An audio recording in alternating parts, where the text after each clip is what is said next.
members of the committee.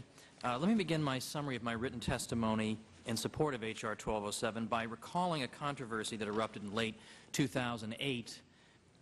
Bloomberg News ran a headline, "Fed defies transparency aim and refusal to disclose," and the article dealt with trillions of dollars in loans whose recipients and whose collateral that had been put up were unknown to the American people.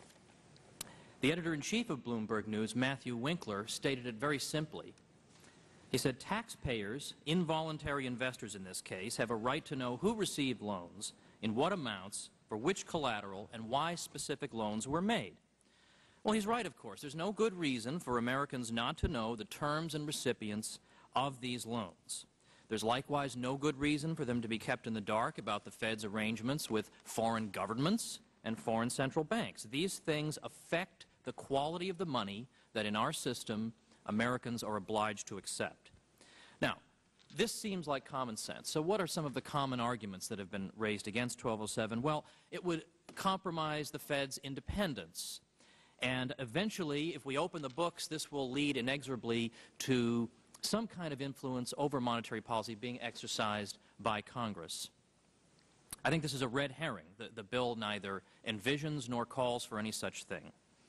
In fact, the bill is not designed to have Congress have any authority over setting interest rate targets or any such thing as that. This is part of the Fed's central planning apparatus, and it's best to keep this away from the Fed or Congress, in my judgment. But ultimately, all we're doing is looking to open the books. Congress has a moral and legal responsibility to keep tabs on and keep the public informed about the various creatures it brings into existence. So these various convoluted scenarios by which merely opening the books will eventually lead to a floodgate of an inflationary catastrophe at the hands of an uppity Congress, I think are a little over the top. Now, at the same time, we hear this objection all the time about the Fed's independence, so we should investigate that issue. How independent is the Fed? Well, how independent could it be if the Fed chairman is, of course, routinely up for reappointment? The chairman typically wants to ingratiate himself into the favor of the president and often will accommodate him with loose monetary policy. Moreover, try to imagine a Fed chairman who doggedly insisted on maintaining the value of the dollar, even if it meant refusing to monetize a massive deficit to fight a war or so-called stimulate a depressed economy. You can't imagine it. So if there is any truth to the idea of Fed independence, it's in precisely this, that the Fed, as we've seen in recent years and months, has the ability to extend trillions of dollars to unidentified recipients on undisclosed terms. Now, if that's what we're talking about, I find it hard to imagine any self-respecting American who isn't bought and paid for hesitating for a minute to challenge that. Now, we've also heard that this type of legislation might politicize lender of last resort decisions. Well, again, it does no such thing. You'll find nothing in the text of the bill to justify that suspicion. But even if it did, how is this a departure from current practice? I think most Americans, you're going to have a hard time persuading them that the decisions made regarding the various bailouts were all made entirely with an eye to the public good and entirely disinterested and were not political at all. I think some Americans, and this ranges from progressives all the way to traditional conservatives, have rather a different thesis in mind, which is that, for instance, Goldman Sachs just might have a little more political pull than the rest of us. Well, let me also make clear that supporters of this bill are not interested in a watered-down version of the bill. This would only further stimulate suspicion that somebody is hiding something.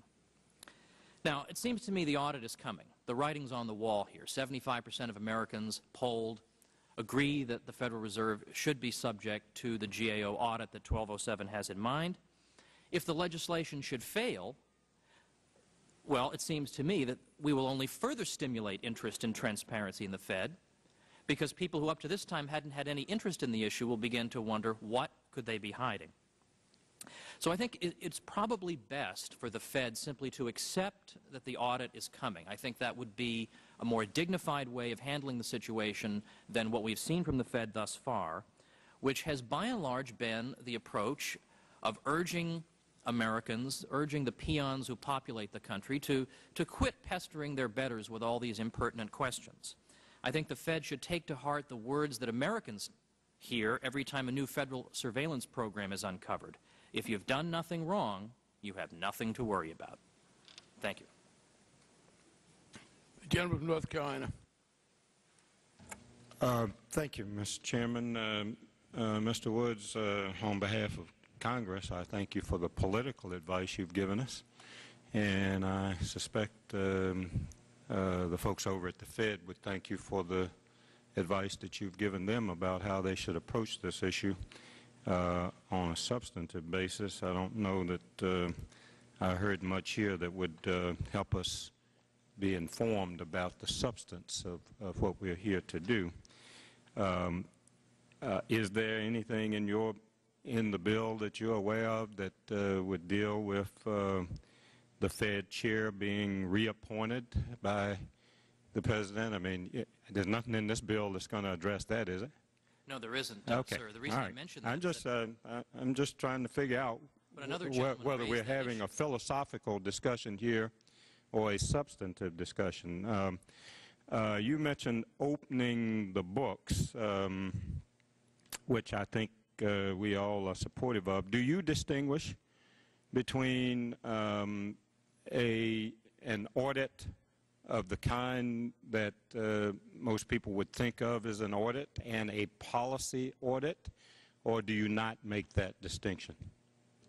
I think in this case, given that Congress has delegated to the Federal Reserve System the power to make monetary policy, and in this case, the Federal Reserve System and the enforcement of the system is a creature of the federal government and an act. I understand that, Mr. Woods. I'm asking you, would you, for the purposes of this bill or for deciding whether to do or not do whatever we're talking about, give the authority under this bill, would you make a distinction between a policy audit and opening the books, as you say, which would be a numbers audit? Well, the reason I answered the question as I did... Would you make a distinction first and then tell me why you would make the distinction? I'd like to know what they're doing all down the line. Now, we've talked, there's been some discussion about time lags that could be negotiated in terms of that's not the question I'm asking. It might be the next question I ask. I'm trying to figure out whether you, as a practical matter, make a distinction between a policy audit and a numbers audit. I would indeed like to know some of the rationales that go into these decisions. But do you acknowledge that there is a distinction? Well, sure, there is, but it inheres in the fact that the Fed is created by an act of Congress and enjoys a government monopoly. Okay. So naturally, there's going to be a wider scope, and Americans would want to insist on a wider scope of investigation of such an institution. Okay.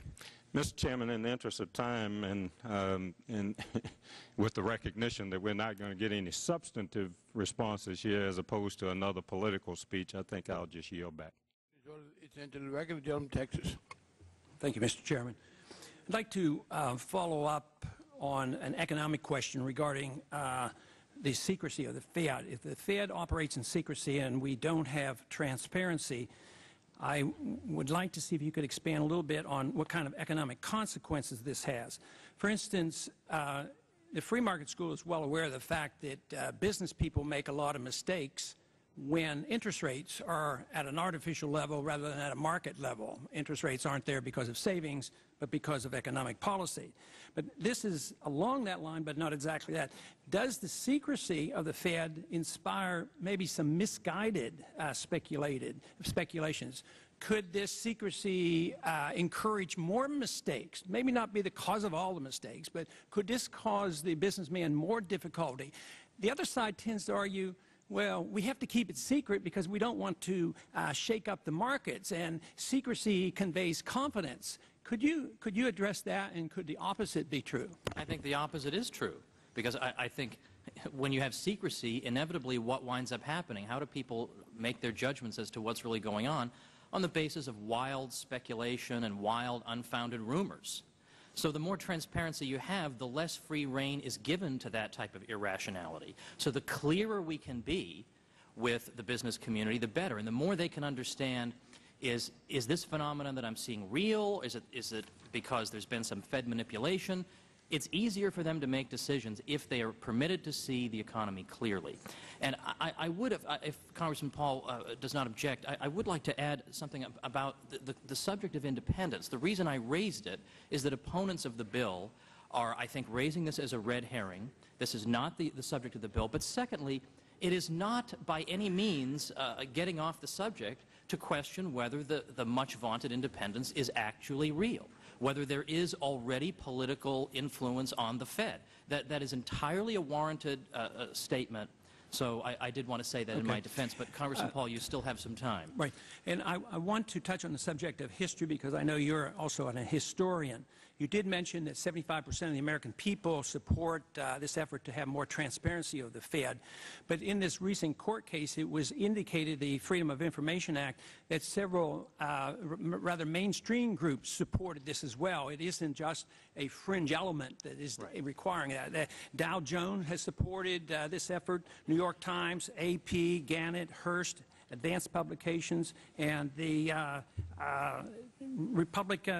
the Reporters Commission on Free Press. So there's a lot of people who do support this. And as I mentioned in my opening remarks, there's been a lot of this going on for a long time, but it seems like there's something historically important here. And could you address that in a more long-term historical perspective? Certainly. I think it's safe to say that since 1913, as a political issue, the Fed has, by and large, succeeded in depoliticizing itself. And that indeed is the goal of the Fed, to some degree, is to isolate monetary policy from the public. The argument being that technocrats can better handle this than regular Americans. So we better isolate it from them. And so what that means is that politicians, by and large, have not paid much attention to the Fed until one presidential campaign I can think of in the last couple of years. Other than that, I can't think of any presidential campaign that raised the Fed as an issue. So the fact that a bill like this comes forward, has hearings like this at the full committee level, when efforts like this have been tried in the past, as the chairman mentioned at the outset, and have failed, suggests that this is indeed a historic moment. And I believe that the arguments being made against the bill are, by and large, a lot of scare tactics by the Federal Reserve, which is not used to being under this type of public scrutiny. And I absolutely discount the bunch of academic economists who warn about the Fed's independence, because without the Fed's independence, it won't be able to fight inflation as effectively and monitor interest rates as effectively. So in other words, we've just had the biggest asset bubble in the history of the world thanks to the Fed, but if they lose their independence, they won't be able to do as good a job as they've been doing. This is really shocking that we have professional economists who are going to take that position. It's an absurd position. It's at variance with the facts. The Fed has been the great enabler of inflation, and to say that we need it to be secret, need the books to keep it closed in order to prevent inflation from breaking out, shows an utter ignorance as to the causes of inflation. And I also recommend an article by Lawrence White, who's now recently at George Mason University. Several years ago did an article looking at how influenced by the Fed the economics profession is in various ways. Let me just ask Mr. Woods, first of all, I do want to say you said there's all this time without a hearing. We're having a hearing because I decided to have one. I was a strong supporter of Henry Gonzalez in the late 80s when he pushed this. I have consistently asserted my right to critique monetary policy. In fact, Congress did once assert itself in this regard, the Humphrey-Hawkins Act, when over the objections to the Federal Reserve, and people might disagree ideologically with the formulation, right, but the Central Bank of the United States has a dual mandate, whereas most central banks have a single mandate, namely to fight inflation. Under the Humphrey-Hawkins Act enacted by Congress before I got here, the Federal Reserve has a mandate to worry about unemployment equally with inflation or employment. Yeah. And there have been efforts by Federal Reserve chairs consistently to try to evade that, and we have blocked it. So I've always felt that, and we are having this hearing because it seemed to me an important thing for us to do. I'm in my third year of the chairmanship. We did have some other items that grabbed our attention earlier. I do have one specific question. On the question of making public all of their transactions and buys and sells, do you think that that should be done instantaneously, or do you think some time lapse is appropriate? I think on this question, I wouldn't take a dogmatic position.